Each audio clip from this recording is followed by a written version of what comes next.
Hamas Israel সংঘাত শুরুর পর গত ৭ মাসে লেবানন ইসরায়েল সীমান্তে একের পর এক হামলা চালিয়ে যাচ্ছে হিজবুল্লাহ। সশস্ত্র গোষ্ঠীটির হামলায় বেকায়দায় জায়নাবাদী সেনারা।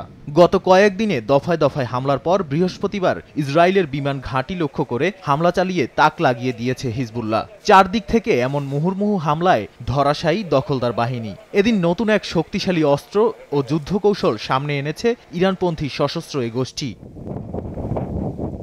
ইসরায়েলের সেনা ঘাঁটিতে ৩টি অ্যান্টি ট্যাঙ্ক গাইডেড ক্ষেপণাস্ত্র ছোড়ে হিজবুল্লাহ। এতে ইসরায়েলের নজরদারি বেলুনের নিয়ন্ত্রণ ব্যবস্থা ভেঙে পড়ার দাবি করে লেবাননের সশস্ত্র গোষ্ঠীটি। এর কয়েক ঘণ্টা পরেই ইসরায়েলি সেনারা গোয়েন্দা বেলুনটি লেবাননের মাটিতে ভূপাতিত হওয়ার বিষয়টি নিশ্চিত করে।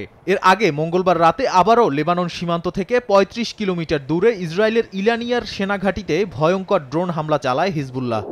নগদে ৫০০ টাকা বা তার বেশি পেমেন্টে পেতে পারেন ঢাকায় জমিসহ ২০ কোটি টাকার পুরস্কার। হিজবুল্লাহকে খুব কাছে থেকে পর্যবেক্ষণ করা এক লেবানিজ রাজনীতিবিদ জানান, গত কয়েকদিনে হিজবুল্লাহর দফায় দফায় হামলার মাধ্যমে দখলদার ইসরায়েলকে কড়া হুঁশিয়ারি দেওয়া হচ্ছে। গাজাবাসীর ওপর নেতানিয়াহুর বর্বরতা বাড়লে আরও ভয়ঙ্কর পরিস্থিতিতে পড়বে ইসরায়েল। অক্টোবর থেকে লেবানন ইসরায়েল সীমান্তে দুই দেশের পাল্টাপাল্টি হামলা চলমান থাকলেও এপ্রিলের মাঝামাঝি সময় ইসরায়েলের ইরানের নজিরবিহীন হামলার পর থেকে হিজবুল্লাহ আরও ভয়ঙ্কর হামলা চালাতে থাকে। ইরান, হামাস, হিজবুল্লাহ এবং হাউথিদের হামলা ইসরায়েলের জন্য কঠিন বার্তাই নিয়ে এসেছে বলে মনে করছেন অনেকে। নাদিম মারজান, সময় সংবাদ।